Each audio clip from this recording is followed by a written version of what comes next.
Mwabyumvishe ni wa munsi mwiza, umunsi wa kane w'icyumweru. Isaha nayo ni isaha y'isambiri z'ijoro. Kikaba ari igihe cyiza Imana yatanze kuri radio mukunda Country FM kugira ngo tujye tuganira ku ijambo ry'ubutumwa bwiza mu kiganiro cyitwa Ijuru ntirikorerwa. Yego. Aba kibagezaho ni babavuga butumwa bwiza mukunda. Uyu munsi abo muri kumwe njye uvuga ni Emile Nshimiyimana, nkaba ndumwana w'Imana isumba byose, mbikesha kwizera Kristo Yesu wankuye urubanza rw'ibyaha akangira umukiranutsi, umuntu Imana itabaraho icyaha. Yego rwose. Ndi kumwe na mwene data nawe mukunda cyane. Yego. Ngira ngo nanone nabo basuhuze kubatamuza bibwire. Hanyuma dukomeza ikiganiro muza bo muri kuganira. Yego rwose. Imana ishimwe cyane. Dukomeje kuyishimira ko ishimye kutugeza kuri uyu munsi tugihari nanone. Kuko nayo n'ubundi niyiturinda nanone hano ku isi. Yego. Twanamenye ko umuntu adashobora kuva mu isi itabyemeye. Yego.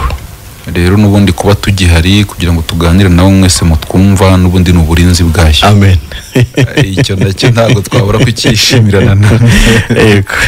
Kandi namwe mwese muriho mutwumva kuri uyu mugoroba, namwe n'ubundi murindwa n'Imana. Nibyo. Kandi igitumi kurinda no kugira ngo hari wumve ubutumwa bwiza.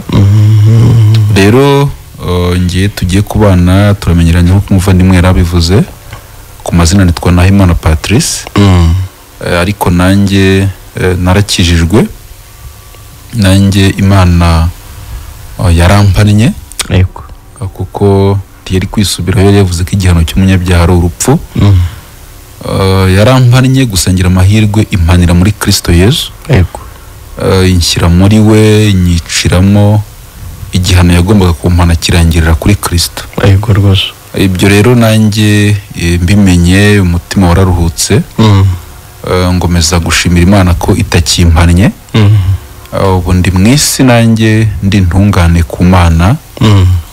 N'ubusanzwe iyo umuntu arangije igihano aba umwere. Amen. Igihano rero cyararangiye, nanjye ndi umwere imbere y'Imana. Amen. Rero abari bageze kunyakira amajwi zanyu mwese tugumye tubane mu kiganiro. Yego. Ni nabyo tuba tuje gusobanura uko umuntu yaba umwere akiri ku isi. Yego. Nanone abigizwe n'Imana. Gusa Imana iba yaranakugize we ugatinda kubimenya. Nibyo.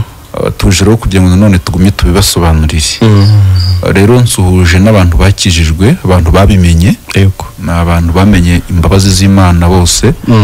Aho batwumvira hose nabo ndabasuje mu izina rya Yesu. Amen. Nibagumye bagubwe neza.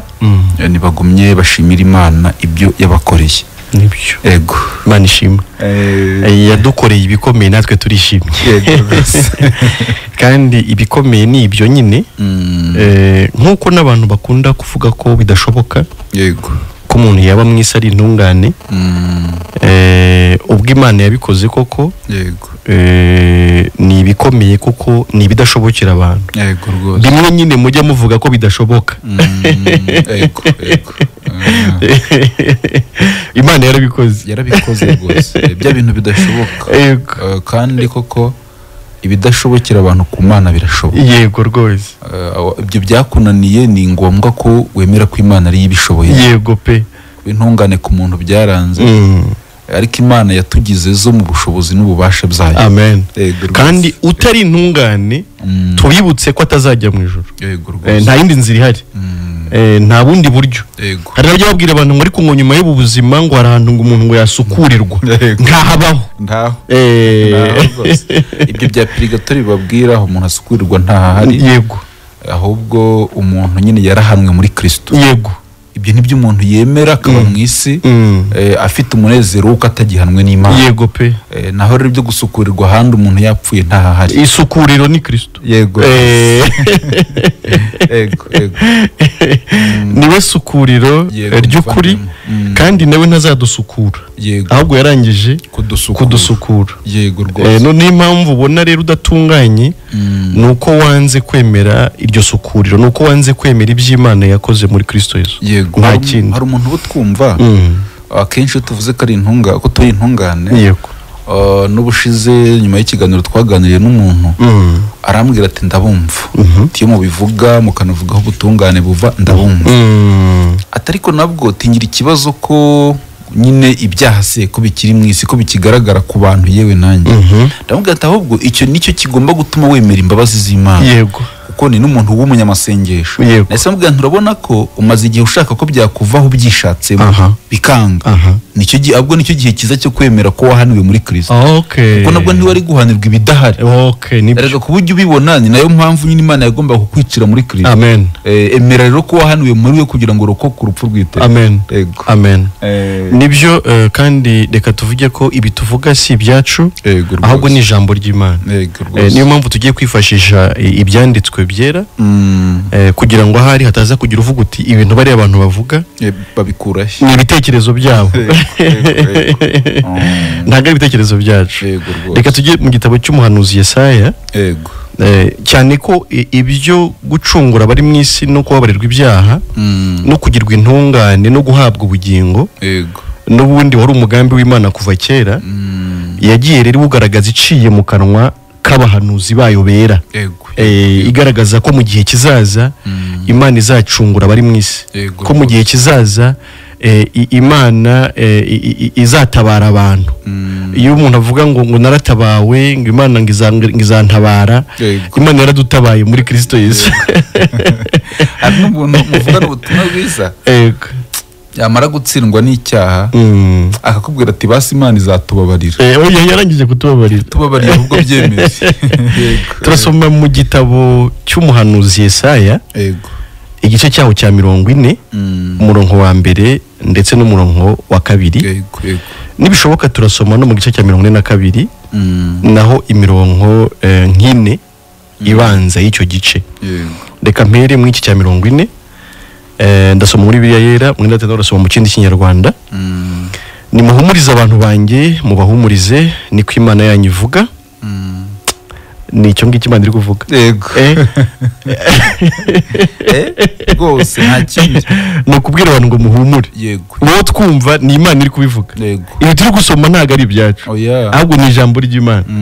Wowe uterwa ubwoba n'ibyaha naho uzajya nyuma y'urupfu. Imana yadutumye ngo tukubwire ngo humura.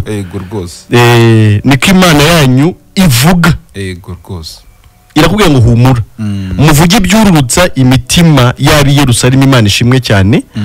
Mukomere muhabwire ko intambara zaho zishize kandi yuko gukiranirwa kwaho hakubabariwe n'ibyaha byaho byose ko habihaniwe kabiri n'Uwiteka Imana ishimwe cyane. Amen. Hano yego some hano muri nta kibazo haravuga ngo nimuhumurize ubwoko bwanjye. Nimubahumurize niko Imana yanyu ivuze. Nimubabwirane ubugwaneza abantu b'i Yerusalemu. Nimubamenyeshe ko agahato barimo karangiye. Ibicumuro byabo birababariwe. Amen. Uhoraho yarabahannye bihagije kubera ibyaha byabo. Imana ishimwe cyane. Imana yaraduhannye bihagije kubera ibyaha. Nta kindi gihano. 42 naho turasoma imirongo 4 bari kuvuga umugaragu w'Uwiteka kubera ko iryo humure turagira ngo tubabwiraho aho riva. Uwo mugaragu w'Uwiteka ni Kristo wavugwaga.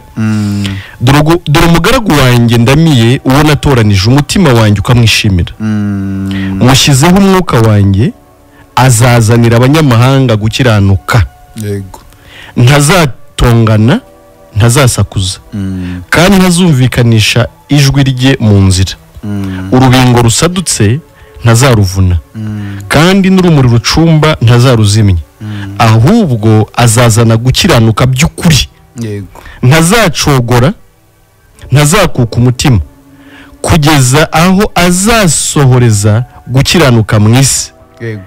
N'ibirwa bizategereza amategeko ye. Imana ishimwe cyane. Amen. Amen. Aravuga ngo Uhoraho aravuga ati dore umugaragu wanjye nshyigikiye, yego rwose, niwe nitoranirije, ndamwishimira, yego, nzamushyiramo umwuka wanjye, yego, azatangiriza amahanga ubutabera, ntazatongana, yego, kandi ntazasakuza, yego, ntazarangurura ijwi rye mu mayira, yego, urubingo rwavunitse ntazaruhwahwanya, yego, itara ricumbeka ntazarizimya, yego, azagira umurava maze ubutabera buganze. Amen.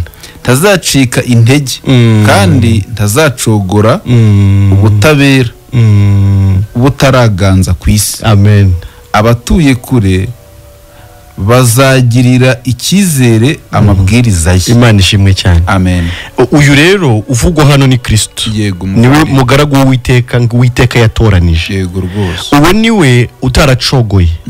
Uwo niwe wakoze iby'Imana yashakaga byose. Yego. Uwo niwe wazaniye ngo abanyamahanga gukiranuka. Yego. Uwo niwe wakiranukiye Imana birakunda. Uwo nguwo bimwe ujya ubona byakunaniye, we yarabishoboye. Kandi reka bikunanire biraterwa naho ukomoka. Inkomoko yawe yo kwa Adamu ntabwo ikwemerera ko wabaho ugakora neza ntucogore. Niyo mpamvu none ubona wakoze byiza ejo ugasanga wakoze bibi. Ariko iyo ngo ntazacogora, Imana ishimwe cyane. Uyu we yakoze ibyuzuye bitabamo inenge n'umwe. Uyu ni Kristo Yesu. We waje aturuka ku Mana agaca mu mwari Mariya kugira ngo yambare umubiri, ariko akaba umwari Mariya asa n'inda y'umwuka wera. Akaba adakomoka ku bushake bw'umugabo n'umugore. Akaba adakomoka kuri Adamu nk'aho twebwe twakomotse. Uwo rero niwe wagombaga kuzana gukiranuka. Uwo niwe wakiranutse birakunda. Uwo niwe wakoze iby'Imana yashaka, kandi byose. Nituvuga ngo byose ni ukuvuga ngo ubushake gukiranuka nyakuri Imana yemera kwagaragajwe na Kristo. Yego rwose. Ntazacogora kugeza ubwo ngo azazanira abanyamahanga gukiranuka. Yego muvandimwe. Nawe urimo mu banyamahanga yarazaniye gukiranuka. Kandi amaze gukiranuka akoze iby'Imana ishaka byose, tekereza ko ari nawe ugiye gufata igihano cyawe nk'umunyabyaha. Kandi koko ntiyari guhanwa mu gihe ari umunyabyaha ngo abaguhaniwe, ahubwo nawe yari kuba yihaniwe. Ni mu byasabaga ngo aba ari umukiranutsi, noneho nahanwa abahaniwe abandi. Yego. Muri abo yahaniwe rero nawe urimo rwose wo twumva. None uyu munsi Imana yadutumye ati tubabwire ko Imana yamaze kubababarira. Yego rwose. Ariko ntirengagije ibyaha byanyu. Nabo mwabihaniwe ku buryo bwuzuye, mubihaniwe n'Uwiteka. Yego rwose. Imana ngo tubahumurize, tubabwire ko intambara zishize. Imana himbaza. Yego mwene data. Dukwiye kuba ubutumwa ari ubuhumuriza abantu. Amen. Bwa butumwa buhahamura abantu ntabwo ari ubutumwa bwiza. Ubutumwa bwiza ni ubutumwa buhumuriza abantu. Amen. Rero mwebwe mwese mutwumva, mwumve ko ubutumwa twabazaniye ari ububahumuriza. Nyabune, mwatewe ubwoba kenshi. Nibyo. Mwatewe ubwoba ngo Imana ngo irabica. Mwatewe ubwoba, ariko nanone ubutumwa bwiza buvuga ko dukwiye kuba tuza tugahumuriza abantu. Nibyo. Kuri uyu mugoroba wo twumva ukwiye kugira ihumure rishingiye ku by'Imana yagukoreye. Amen. Nyabune, ikibazo umaranye iminsi, yego, cyakubujije amahwemo, yego, gituma urara mu gihuru ukabyita ubutayu, yego, kigatuma uyoboka idini ugatangamo ibyawe ugakora n'ibindi ngo n'ibyindi umwami agutegetse. Yego. Ukihana ibyaha, ukihana n'ibyo wibagiwe, ariko ibyo bintu ntibigushireho. Yego. Ugahorana ubwoba bwo kumva uzarimbuka. Yego. Nyabune, Imana yatubwiye ngo tuze tuguhumure. Niko yadutumye.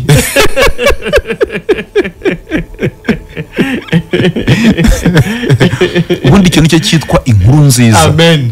Nicyo cyitwa ubutumwa bwiza. Amen. Njya nkunda gutanga urugero. Ubundi inkuru iyo kugezeho ikaba ari nziza. Yego. Hari ukuntu uhita umwenyura. Yego. Cyangwa se ukishima ku mpamvu z'inkuru wumvise. Yego. Hari n'indiza ugahita ubabara ku mpamvu z'iyo nkuru. Yego. Twerera inkuru twaje gutangaza si nkazazinda abantu bisi batangaza ngo irabishe. Yego, ngirabamaze. Ngo irakumaze, ngo irakugirira nabi, ngo izakwereka, ngo nititwara gutya ngo izakwereka. Oya. Ahubwo Imana yadutumye ngo tuze tubabwire ngo ubwoba bwanyu ni bushire. Amen. Nimuhumure. Ariko bwari ubwoba bw'iki? Bwo kurimbuka. Yego. Abantu baterwa ubwoba n'ibyaha. Yego. Bya byaha ujya wibonaho. Kwa kuntu ujya wibona. Yego. Kwa kuntu wagerageje gushaka kureka bikanga. Yego. Kwa kuntu ujya ubona ukora ibyaha utabishaka. Yego rwose. Kimwe mu bintu bitangaje ni ukuntu ukora n'ibyaha utanabikunda. Yego. Ariko ukabyibonaho. Ariko dore impamvu uri imbata y'ibyaha. Yego rwose. Waguriwe gutwarwa n'ibyaha. Yego. Waguriwe gutegekwa n'ibyaha. Yego. Ubwo bwo buterwa n'ibyaha. Nyabune Imana yatubwiye ngo tuze tuguhumurize. Amen. Tukubwire ngo humura, shira ubwoba. Nibyo. Kubera icyo ushira ubwoba nabyo turabivuga. Ntabwo Imana ivuga ibintu gutyo gusa. Imana iravuga ikanakora. Yego. Impamvu Imana iri ikubwira ngo shira ubwoba nuko ibyaha byawe byose warabihaniwe. Nibyo rwose. Kandi hano batubwiye ngo igihano gihagije. Nanjye numva gihagije. Ntabwo Kristo yagombaga kubira ibyo bivanze n'amaraso igihano kidahagije. Nibyo. Byageze aho bikomeye Kristo aravuga ati Imana niki noneho kikundekeshe. Nibyo rwose. Ahandi aravuga ngo iki gikombe byashoboka bite kikandenga. Umubabaro w'ibyaha wari wabaye mwinshi. Nibyo. Kristo yikoreye ibyaha byawe kugeza hajyanwe igorogota kubambanwa n'ibivume. Yego rwose. Ahinduka ikivume ku bwacu. Amen. Aterwa icumu mu rubavu. Wowe utwumva. Emera ko ibyaha byawe byose Kristo yabyishyizeho akanahanwa igihano cyabyo. Amen. Nta kimana kigutwaye, humura. Nibyo. Humura.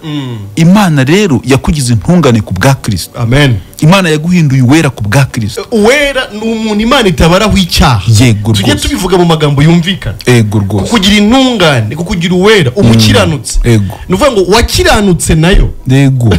Yego. Yego. Kristo yagukiranuye n'Imana. Yego. Yagukuyeho ikibazo wari ufitanye n'Imana. Yego. Akugira umwere. Yego. Wowe urababarirwa. Yego rwose. Utaha nta rubanza ugifite. Yego. Yego. Erega irangiza rubanza ryarabaye. Yego muvandi. Irangiza rubanza ni urupfu. Yego. Rwa Yesu Kristo. Yego rwose. None se yibona Yesu abambwa ari wowe wazize wumva bisobanura iki? Nyine wumva bisobanura iki mu by'ukuri? Yego. Ntabwo Imana ibeshya. Nibyo. Imana ku mutima wayo yari yaragambiriye kuzacungura umuntu. Yego. Kandi mu bantu bacunguwe nawe urimo. Nibyo.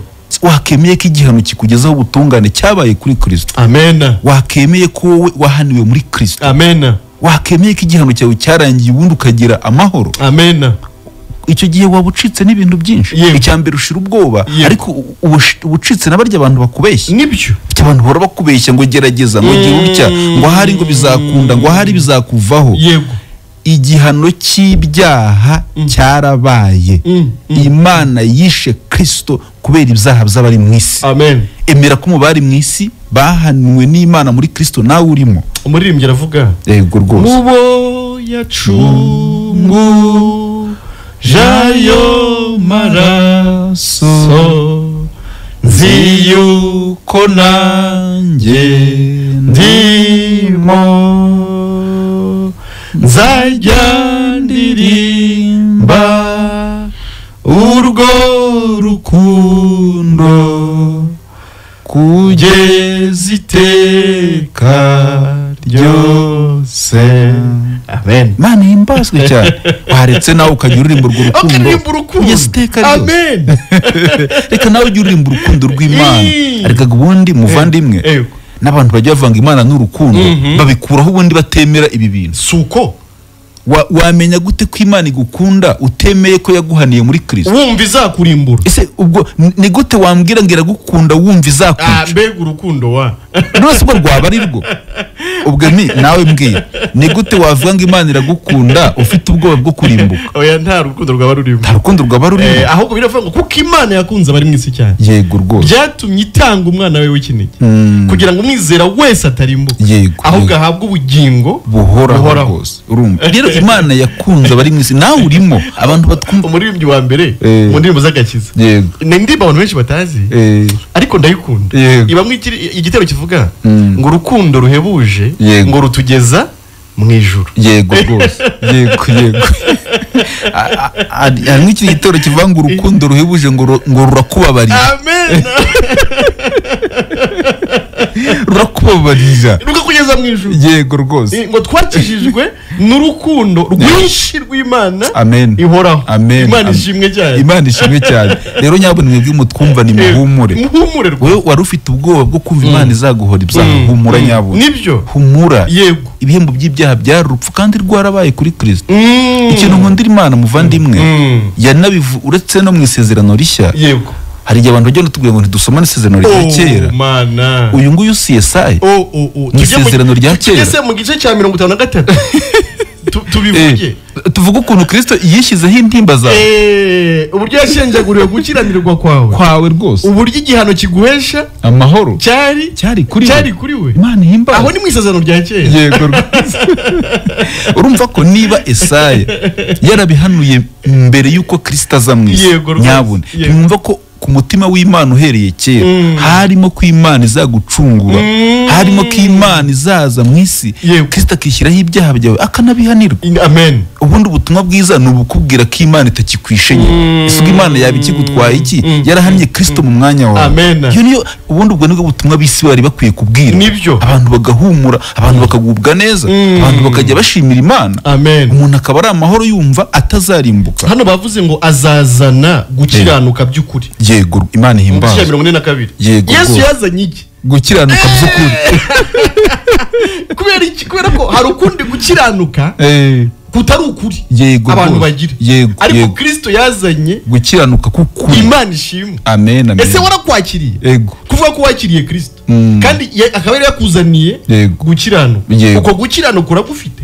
Nyine urumva nka Yesaya ndumva ari 64 umurongo wa 5 avanga ibyo twagerageje gukiranuka imbere y'Imana byari ubushwambagara buriho n'ibizinga. None Kristo yaje mu isi akuzaniye gukiranuka k'ukuri. Yego. Uko no gukiranuka kudafite icyaha kutigeze kunakigira. Amen. Uko akuguhiye umwizeye. Nibyo rwose. Iyo wemeye ibyo yakoze kari wowe yabikoreraga ukagira umutima ugiye mwituze yo kuvuga ati kumbe singihanwe, Kristo yahanwe mu mwanya wanjye. Yego rwose. Ukagira ubumenyi bukubwira ko igihano cy'ibyaha cyabaye. Yego. Bwabwo bawageraga bwo kumva uzazira ibyaha burashira. Amen. Ariko Imana igahita ikwambika gukiranuka kwa Kristo. Amen. Nkunda amagambo byahishwe avuga ngo hahirwa abantu bamesheye ibishura byabo mu maraso ya ntama w'Imana. Yabune mwakemeye Imana ikabihera gukiranuka nk'impano. Imana riga n'urukundo. Imana yaduhaye ijuru kubuntu. Imana yaduhaye ijuru nk'impano. Ni muryakire. Amen. Njya mbabazwa n'umuntu uvuga ngo yizera Kristo ariko ngo nta juru afite. Umuntu uvuga ngo yizera Kristo ariko ngo sintungane. Ibyo bintu ntabwo ari byo. Ubutungane nicyo kintu Yesu yatuzaniye. Yego rwose. Nicyo cyazanye Kristo mu isi kugira ngo aza kwihere gukiranuka kwe. Gukiranuka kwe. Mwaraguranye kweri. Ibyaha byawe yarabitwaye. Yego.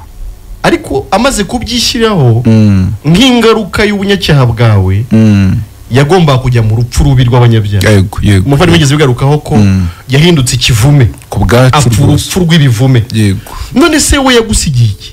Yagusigiye aho cyangwa nawe hari icyo yaguhaye? Yego. Yaguhaye gukiranuka kwe. Imana ishimwe cyane. Yatwaye ibyaha byawe ariko nawe aguha gukiranuka kwe. Ibyaha byawe byamujyanye mu rupfu. Yego. Hanyuma gukiranuka kwe kwagomba kujyana mu ijuru. Nibyo Bibiliya yita gutsindishirizwa. Amen. Gutsindishirizwa abatwumva mujye mubyumva neza. Yego rwose. No kuba wowe watsinzwe. Yego. Kuko twaratsinzwe twe. Yego. Nkuko mwe mutwumva twese twaratsinzwe hatavuyemo n'umwe. Nibyo. Ubu twamahoro dufite nuko twemeye gutsindishirizwa. Amen. Twaratsinzwe. Amen. Kristo bimuzana mu isi. Yego. We ikiza cya Kristo aratsinda. Yego. Aratsinda asohoza ugushaka kw'Imana neza 100%. kwijana. bavuze ngo ntiyacogoye, yego ntiyananiwe, yego arangije afata gutsinda kwe, yego arakuguha, yego rwose, kugira ngo nawe atware gutsindwa kwawe. yego icyo gihe bigiye kugenda bite? agiye guhita afata igihano cyo gutsindwa, yego nawe ufate ibyiza byo gutsinda kwe. shimwe Yesu. Nicyo Bibiliya yita gutsindishirizwa, kugira ngo wenda niba wowe twumva ujye unasoma nurajya wumva gutsindishirizwa ujye umenya icyo uvuze nyine. Umugabo witwa Yuda Yuda nta makuru yari afite kuri Yesu. Yego rwose. Afite ntiyarazi ko Yesu ibyaha byacu biri mu buhame. Yego. Ngo Yuda ngabonye ko urubanza rutsinze Yesu. Yego yego. Ngo ahita avuga ngo yagambaniye amaraso atariho urubanza. Yego rwose. Kuki urubanza rwatsinze Yesu kandi yari intungane? Yego. Ese rwamutsinze n'uruhe? Nyine kuki? N'urwanjye. Abantu badukurikiye batwumve neza. Kuki Yesu atsindwa mu rubanza ari intungane? Yego rwose. Kubera iki? N'urubanza rwanjye. Urumva ko na Yuda gufata bya biceri yarazi ko byanze bikunze Kristo atari butsindwa. Urakoze cyane. None ngo Yuda ngo abonye ko urubanza rutsinze Yesu, aravuga ati ibintu byakomeye. Ariko kuba twumva mwumve ko urubanza rwatsinze Yesu atari urw'ibyaha bye, kuko ntabyo yari afite, ahubwo ni ibyanjye, ni ibyawe. Ufite Yesu yinjiye mu rubanza rw'umuntu wamaze gutsindwa ari we njye, ari wowe nawe udukurikira, ariko aza yiteguye ko ibyo byansinze ari byo yishyiraho, yego, hanyuma abyishyiraho. Ariko yari yivuganye n'umucamanza ko ari bwemere agacungura abantu, akabagira mu mwanya, akabagira mu cyimbo, akabarwaho ibyo abantu babarwagaho, babazwaga, hanyuma bituvaho bijya kuri Kristo. Hanyuma insinzwi yacu iba insinzwi ya Kristo. Yego rwose. Mu rubanza Kristo ahinduka umunyabyaha. Yego. Tekereza wari uhagaze imbere y'umucamanza, hakaba habonetse undi ushyirwaho ibyaha byawe, wowe umucamanza dekarara kuri iki? Uburu wera, utahuri intungane. Hari amagambo abantu bakunda kanyavugiyeho gatoya, avuga ngo inama yarabaye mu ijuru, yego, hanyuma ngo bashaka umuntu wajya gucungura umuntu, yego, ngo arabura, yego, bakora ku bamarayika ati oya, yego, hashingiye uko umuntu ameze ndawakigabiza ibye. Ariko aya magambo abantu benshi barayakunda, nyamara ngo haboneka intare yo mu muryango wa Yuda, ari we Kristo, warabyiyemeza, aravuga ati ndagiye kamanuke njye gucungura umuntu. Kuducungura rero nibyo wari uvuze, yaraje amaze kwambara umubiri, kwambara umubiri nk'uwo ufite wowe, bingana ko yemeye kukwambara, yego rwose, yemeye kukwambara kugira ngo ahinduke wowe, yego. Namara guhinduka wowe, urubanza ntirwabura kumutsinda, yabaye twebwe. Nibyo rwose. Mu rubanza Kristo ahita ahinduka umunyabyaha wuzuye 100%. Imana ishimwe, afata n'igihano cy'umunyabyaha. Amen. Wakizeye ibyo bintu ukagurana na Kristo, nawe ugafata uko gutsinda kwe, ugafata uko kwera kwe, ukabarwaho gutungana kwa Kristo, nawe ukajya ushimira Imana ati nzajya mu ijuru kubera gutsinda kwa Kristo. Amen. Tukiraho kandi abantu bibuke ko Yesu yapfuye azira ibyaha byacu tutaranavuka. Yego, yego. Nituvuga ko yishyizeho ibyaha byacu, nabyo abantu babyumve neza. Yego rwose. Ntabwo yategereje ngo ubanze ubikore, areba aho ugejeje, yishyireho ibyo umaze gukora. Icyo nacyo muvandura urakoze kukizana. Yego. Abantu benshi bagira icyo kibazo, umuntu akitegeza atese ko Kristo yapfiriye ibyaha, hakaba hari ibindi njya nibonaho. Ariko wibuke ko Kristo, Bibiliya uko imuvuga ivuga ko ku mutima w'Imana Kristo yatambwe isi itararema. Yego rwose.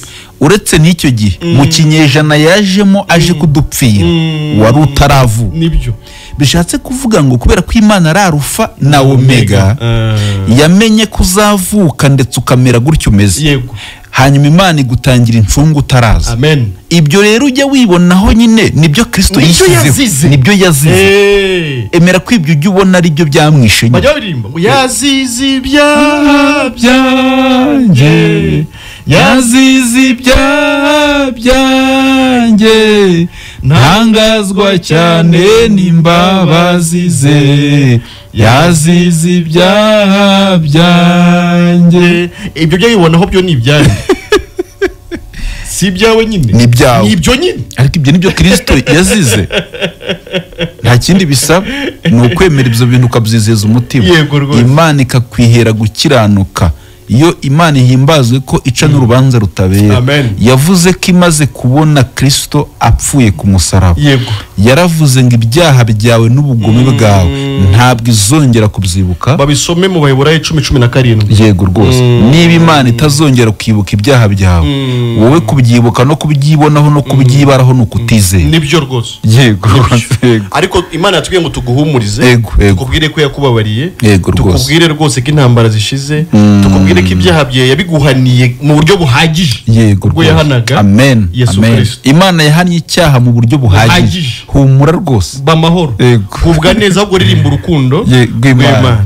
Ditwahereza abatwumva mikoro. Reka tubaho umurongo nabo tugumye tuganire. Yego. MTN ni 0782 44 21 25 0782 44 21 25. Airtel ni 0783 83 5 0783 83 5. Ni karibu tubakire dusangire ijambo. Yego rwose.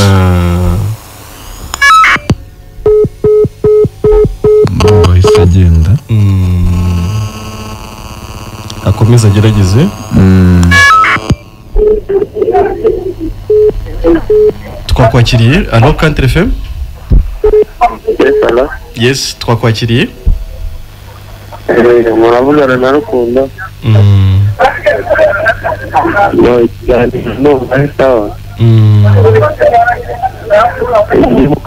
Mudufashe ko nkatwe urubyiruko biradufasha bituma dusobanuka. Yego rwose. Ni iki wasobanukiwe? Rukundo, wasobanukiwe iki Rukundo? Nasobanukiwe ko ubu turiho kubera Yesu yadupfiriye. Yego rwose. Hanyuma kujyanye no kujya mu ijuru wumva uzajyayo? Cyane rwose numva uzajya mu ijuru kubera ko nyine yadupfiriye. Kubera ko yagupfiriye. Urabyizeye 100%? Ndabyizeye rwose. Ariko warutubwiye ko uzajya mu ijuru kubera ko Yesu yagupfiriye. Kubera ko nizera ko Yesu Kristo yadupfiriye. Yego, ntacyo ugumana icyo cyuko Yesu yagupfiriye akakuraho urubanza rw'ibyaha akakugira umwere imbere y'Imana. Ibyo akabyo bizaguhesha kujya mu ijuru. Kandi ujye ukomeza udukurikire mu kiganiro ijuru ntirikorerwa gitambuka kuri Country FM ku wa 4 saa 2 z'ijoro kugera saa 3 z'ijoro. Urakoze Rukundo, usubiza abantu muri kumwe bari hafi yawe, turi kumva ufite abantu muri kumwe basuhuze cyane. Urakoze cyane, ndifara n'abandi bagenzi banjye bose. Sawa, urakoze.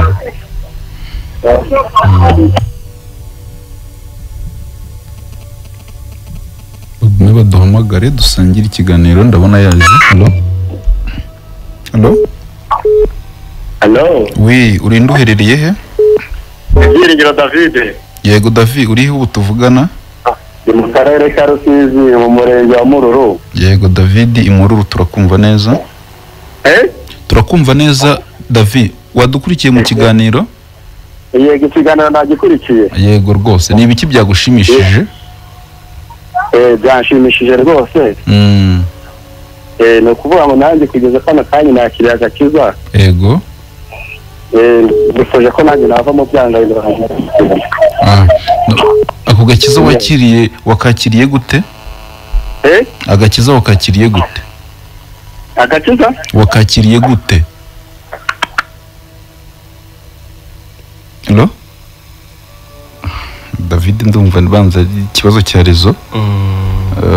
abe aragumya twumviye yavuga ngo yakiriye agakiza ariko abavuga ko bakiriye agakiza ni benshi kandi atari ko niyo mpamvu bakwiye kutubwira uburyo kiyakakiriye kuko agakiza k'Imana yarakazanye mu isi nyine nk'uko anabivuga igisaba no kukakira gusa agakiza Luka 1:77 hasobanura agakiza icyo ari cyo aravuga ngo agakiza ni ukubabarirwa ibyaha yego ubwo umuntu utubwira ko yababariwe ibyaha aba yakiriye agakiza amen allo oui urinde uherereye he mwiriwe neza bikora imana Facebook ndi hano kuba dive yego bikora imana kuba dive turakumva neza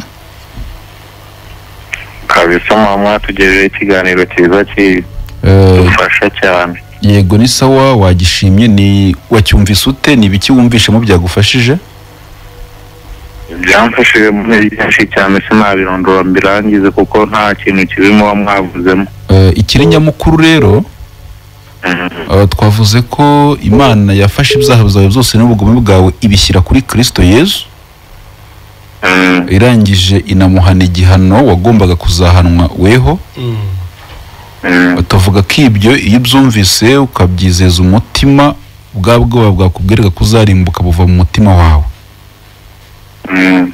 ni icyo umuntu yizera ukemera ko Kristo yahaniwe ibyaha byawe byose iyo byemeye mu mutima Imana iguha ubugingo buhoraho ukaba mu isi uri intungane ku Mana amen ni ibyo umuntu yemera niba utaranabyakira urajya ugumya utwumve ariko ni agakiza twari tuvuze ngo ni ukwemera ko babariwe ibyaha amen umuntu nakubwira ngo yarakijijwe akakubwira ko yaretse ibyaha uzamenye ko akubeshya agakiza ni ukubabarirwa ibyaha amen urumva ko ibintu by'Imana biroroshye nuko abantu babiremereje urumva ukuntu wababariwe ukaba utari wabimenye ubundi kubabarirwa twarababariwe turagera ujye wivuga wenyine n'abandi baduhamagara barajya bivugira woweho warababariwe nababariwe kabisa wababariwe ibyaha byawe byose se ubu ntabyo ngira ndabigira da aha noneho urumva ko ntabwo uratwumva neza nyine kubera ko bigira nicyo cyatumye wari ukeneye imbabazi nibyo nyine nose wari gukenera imbabazi ntabyo ugira ubona imbabazi twicara tuzisaba buri munsi none se uvuze ngo nta byaha ugira waba wisimara imyanya umva noneho tujyane rero Imana urupfu rwa Yesu rwagukuyeho ibyaha byawe burundu ubu ntabyo ngira nyine ibyo ufite nibyo Kristo yapfiriye twari turiho dusobanura ko Kristo yishyizeho ibyaha byawe ibyo nyine ujye ubona ibyo none se wari kwemera gute ko Kristo yishyizeho ibyaha kandi ntabyo ugira nyine ubu ni uko duhora twiyeza kuko Bibiliya yavuga ngo muhore mwiyeza kuko mutazi umunsi n'igihe Yesu azazira sibyo urumva ibyo byo kwiyeza ni abantu babikwigishije kandi bakwigishije nabi ntabwo umuntu yakwiyeza ngo byemere nawe urabona igihe umaze wiyeza nyine uracyanabifite yego ni ikimenyetso kikwereka ko kukwiyeza kutabikuyeho rero none se ntubona ko umaze igihe wiyeza ariko ukaba ugifite ibyaha nanjye nyine ubwo nshaka iyo mpamvu byarakuyobeye nawe ni uko utemeye ko Yesu yakwejeje bikora Imana wowe ntiwakwiyeza ahubwo Yesu yarakwejeje ahubwo yikingira uko nguko naho kuvuga ngo umuntu ngo yakiyeza ntabwo byakunda Yesu yarakwejeje ariko se tutaratandukana yego aratandi kabazo ngiye kubabaza mwamba baramuka kansubiza ariko icyo subwo tucyumvikanyeho twumvikanye gute ubwo kwicyo mumbwiye ko Yesu yanyejeje yego urabyemeye se ko yakwejeje urabyemeye ndabyemeye nta kibazo yaranyejeje ariko nubone mbona mfite ibyaha noneho reka tugusobanurire icyo kintu mbere yuko tukivaho kukweza ukuntu Yesu yabikoze yari azi ko bikora Imana azibonaho ibyaha mu gihe azavuka hanyuma kera wowe utaranabaho n'ababyeyi bawe batarabaho afata ibyo byaha byawe byose abyishyiraho n'Imana imuha igihano yagahaye bikora Imana. Urupfu Yesu yapfuye ni igihano cy'ibyo byaha nyine ujya wibonaho. Yego rwose. Noneho uyu munsi cy'Imana itubwira kukubwira nukubwira ngo nubwo utari mwiza ariko yamaze kukubabarira kubera ko urupfu Yesu yapfuye cyari igihano cy'ibyo byaha byawe wibonaho uyu munsi. Ibyo yo byizeye rero uba mu isi warababariwe kandi uzi neza ko uzajya mu ijuru. Yego. Umuntu Imana ibara nk'umwere ni umuntu wizeye ko urupfu rwa Yesu rwamukuyeho urubanza rw'ibyaha bye byose. Yego. Uwo ni nawe uzajya mu ijuru. Yego. Sinzi nimba ubyumvishe noneho. Ndabyumvishe ariko hari ijambo mujya muvuga ati tuve mu isi nk'abafite ubugingo. Yego. Kandi Bibiliya iravuga ati ngerageza gukora ibyiza bikantangira imbere. Kandi umukristo wemewe n'Imana cyangwa se umukiranutsi bwira acumuye 7:70. Nabyo ntibyanditse muri Bibiliya ibyo uvuze. Kuko umuntu areba agacumura yatekereza agacumura. Urumva wenda uko nyine uri kuvuga ni ko umuntu ateye. Uko niko ukoze nyine urareba ugacumura, wose uri kubivuga urareba ugacumura ukavuga ugacumura wagenda ugacumura niko ukoze nyine uko uri kuduha amakuru y'ukuntu uteye. Ariko natwe tukakubwira ko uko kuntu uteye ariko Kristo yishyizeho. Yego. Uko kuntu kwawe kose uri kuvuga nibyo Yesu yishyizeho anahanwa igihano cy'uko kuntu uteye. Yego. Igihano rero cy'uko kuntu uteye cyabaye kuri Kristo. Amen. Birasaba ngo umenye ko uko kuntu uteye kwabonye igihano. Kugira ngo uhite wumva ko Imana itakiguhannye kuko yahannye Yesu Kristo mu mwanya wawe. Amen. None se bivuye ko nta bantu bazajya mu muriro? Ubajije neza. Abazajya mu muriro n'abatemeye ko Yesu yabahaniwe. Ubundi kujya mu muriro byaguranywe urupfu rwa Yesu. Kujya mu muriro kwa igihano Yesu yahanwe cyari gisimbura kujya mu muriro kwa bikora Imana. Yego. None rero iyo ubyizeye ko Yesu yaguhaniwe ntubu kigiye mu muriro. Ariko iyo utabyizeye ubuzihanirwa nyine ukajya mu muriro. Kuko Imana yakunze abari mu isi cyane. Yego. Icyo ugezwe ntabwo ukizi. Yohana 16 byatumye itanga umwana wayo w'ikinege kugira ngo umwizera wese atarimbuka ahubwo ahabwe ubugingo buhoraho. None se ibyo bintu uvuze wabyizeye kugira ngo umwizera wese atarimbuka ahubwo ahabwe ubugingo buhoraho. Ndi wumva ko kugira ngo utarimbuka kugira ngo uhabwe ubugingo buhoraho bisaba ko wizera Kristo nyine. Amen. Wizera ko icyo gihano yahanwe cyari icyawe. Kandi muri iryo jambo ubwo banavuza abazarimbuka ari bande. Ubwo ni bande bikora Imana? Umwizera wese atarimbuka ahubwo ahabwe ubugingo buhoraho. Abazarimbuka ni abapagani n'abanyabyaha. Ni abatazizera Kristo. Nimba umwizera atarimbuka ubwo uzarimbuka n'uzaba ataramwizeye. Si ibyo se? Ndumva ari ibyo kabisa. Nawe urumva ariko ijuru noneho warijyamo. Hoya Bibiliya iravuga ngo nta Uwiteka yigeze aremera kurimbuka ahubwo twese yaturemeye ubugingo buhoraho. Ku giti cyawe ikizakujyana mu ijuru ni iki? Ku giti cyawe ikizatuma ujya mu ijuru cyaba iki? Ni ukwizera nta kindi nose ko atari imirimo myiza ko atari ibiki. Ni ukwizera nta kindi kizanjyana. Ni ukwizera ko yampfiriye ku musaraba. Amen. Ni ibyo nyine twakubwira. Amen. Akabambwa nkabamburwa akababara nkababarirwa. Urakoze cyane. Nicyo nta kindi pe. Noneho rero gubwa neza watwaye umwanya munini reka twakire n'abandi. Ikindi kibazo uzakibaza ubutaha cyangwa se kukitubaza nyuma y'ikiganiro. Turaguha izindi nimero zacu bwite. Murakoze cyane. Sawa nawe urakoze. Tumushimiye Imana. Yego. Tubibutsa ko turi kuri YouTube. Umuntu ufite smartphone najye kuri YouTube ijuru ntirikorerwa TV arabona ibi biganiro byose kuko tubinyuzaho. Yego. Hari undi wahamagaye ngira ngo nibagumye baduhamagare dusangire ibyishimo. Allo turakumva neza urinde? Ravugana na Manuel uherereye he? Nyamasheke. Manuel wadukurikiye mu kiganiro se? Nabakurikiye cyane kabisa kandi nafashijwe. nanjye nizeye yuko Yesu yambabariye ibyaha byanjye kuko ariwe wanyitangiye. Yego. Iyo wamaze kubyizera mbona uko nta kintu wasaba kugira ngo uzajye mu ijuru, utetse kwizera ko Yesu yakubabariye ibyaha bya nta kintu. Yego rwose. Ni ubwa mbere dukurikiye cyangwa umaze iminsi utwumva? Mbakurikira niturije kabisa. Witurije kabisa. Nicyo noneho ubu tuvugana wamaze kwemera ko nawe Kristo yakubabariye ibyaha byawe byose?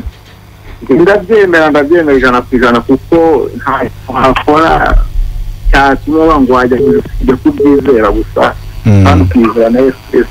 Ariko noneho wumva mu ijuru wajyayo?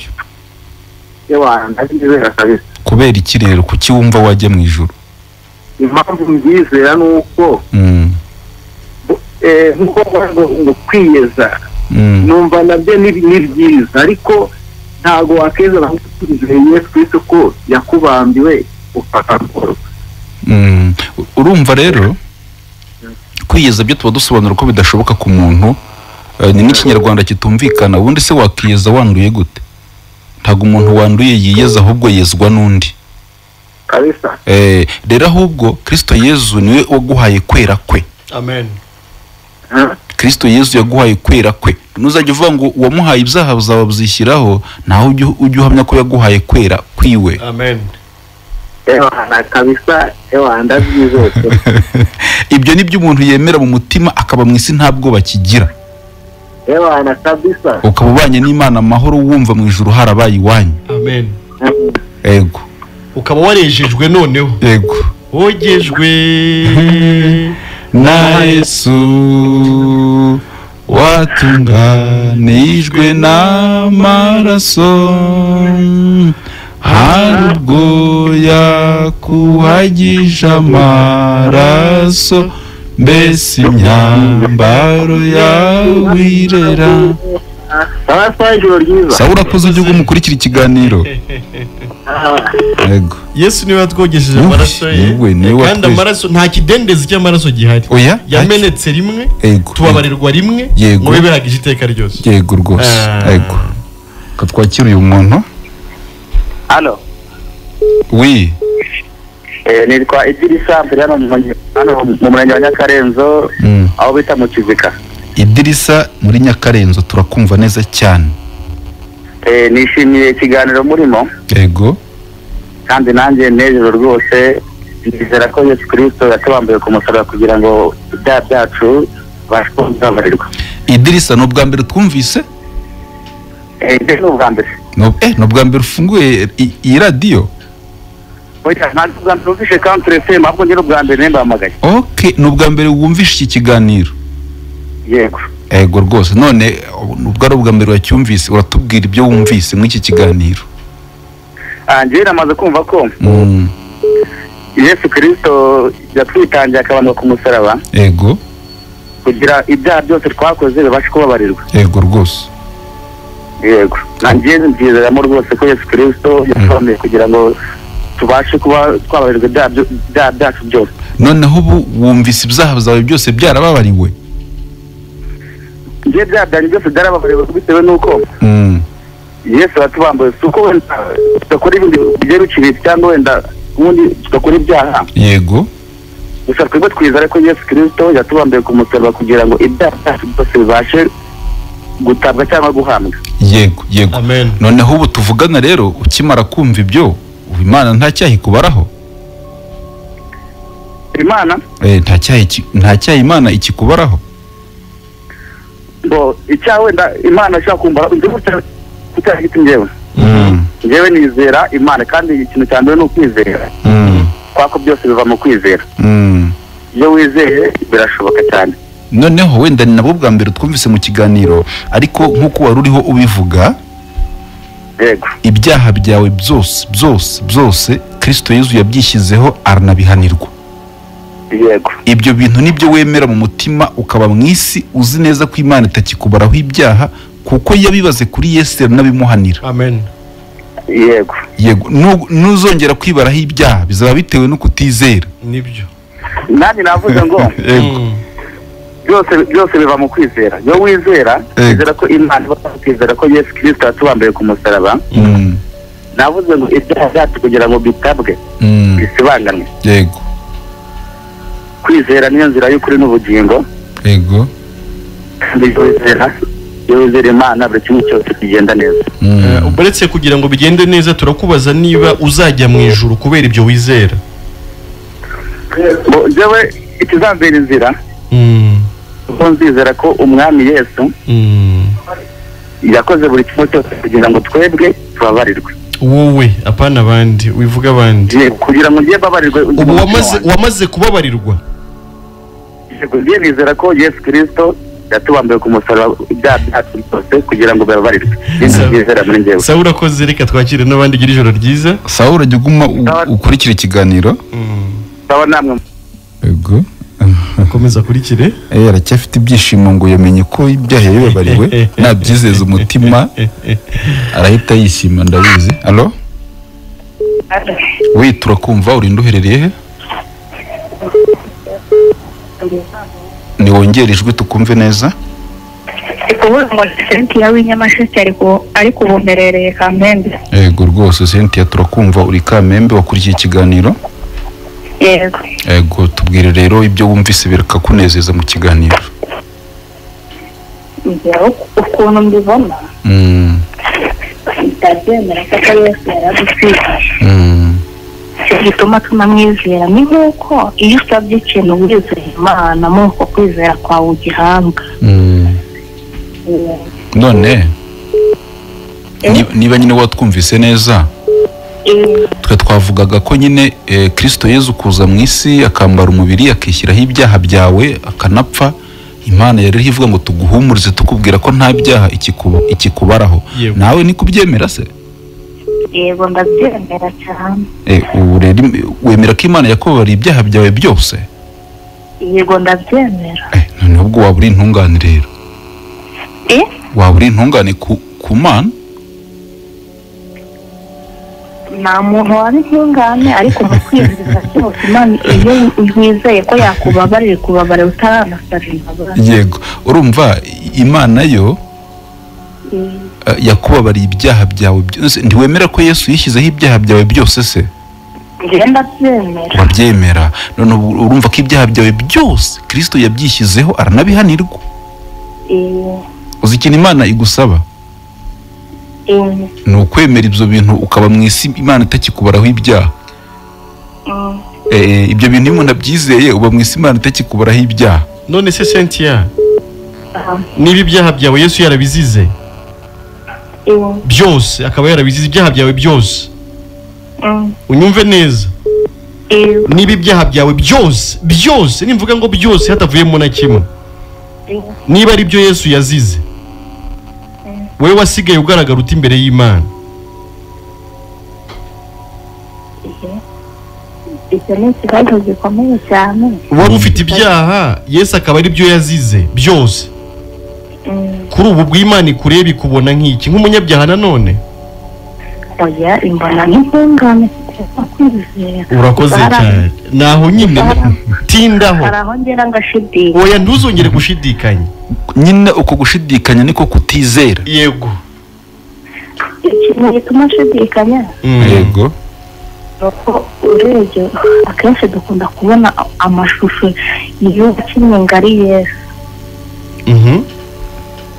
None kuki yakinnye atari umunyarwanda agakina nyine agakina niba ari umunyamerika niba ari iki ariya ni amashusho biriya ntabwo ari ukuri ariya ni amashusho biriya ni ibintu abantu bakoze ntabwo ari ukuri nta nubwo Yesu turi kukubwira ari uriya kandi abakatolike bajya imbere yayo barangiza bakayarama abo bihorerewe wumva icyo Yesu yagukoreye. Yesu yavuye mu ijuru aje gupfira ibyaha bya Cynthia kandi yarabipfiriye nibyo yazize ibyaha byawe kugira ngo numwizere ubarwe nk'umukiranutsi umwere umuntu Imana itabaraho icyaha. Nibyo wizera mu mutima ntiwongere gushidikanya ukaba warababariwe uzi neza ko uzajya mu ijuru. Ese ikindi kibazo mbere ababyeyi bacu batarabaho mbere ntabwo bari kandi twabwe Bibiliya ko batera Yesu yakozeho ndetse n'Imana. Muri iki gihe yabagahe ntabwo twumvishe ikibazo sinzi nimba ntabwo tucyumvishe neza yari ari hasa n'uri kubariza ngo ababyeyi cyangwa abantu ba kera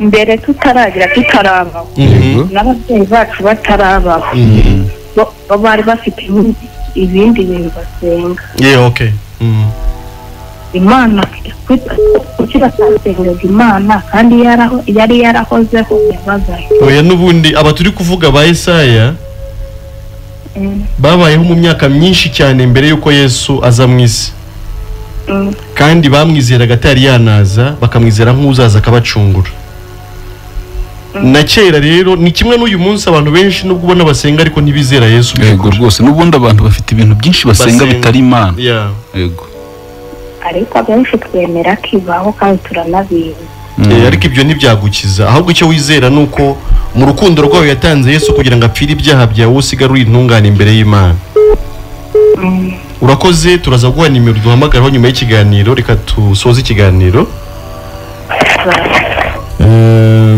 ndibutsa abantu rero ko nanone dufite ibitabo ku bantu bashaka gukomeza kumenya ineza y'Imana ku buzima bwabo yatugiriye muri Kristo Yesu dufite igitabo cyitwa Ijuru Ntirikorerwa muri Kamembe kirahari ku muntu wakifuza azaduhamagara kuri nimero tuza kuvuga mu kanya kugira ngo abe yakibona akomeze amenye iby'urukundo rw'Imana yakunze abari mu isi nawe arimo ngira ngo dukurikije igihe kigeze banza nta muntu turi bwakire wowe ntawe iminota yagiye ahubwo twatanga nimero zacu ari nazo abantu baza kuduhamagaraho yego n'uwashaka kujya kuri WhatsApp group yitwa Ijuru Ntirikorerwa nawe aze kuduhamagara yego tumushyireho kugira ngo akomeze akurikirane ibiganiro by'ubutumwa bwiza yego rwose nimero zanjye rero Emile mwampamagaraho ni 07844257 iyo iri no kuri WhatsApp ku muntu ushaka no kujya kuri WhatsApp group niyo yakwandikaho tukamushyiraho yego rwose iyanjye Patrice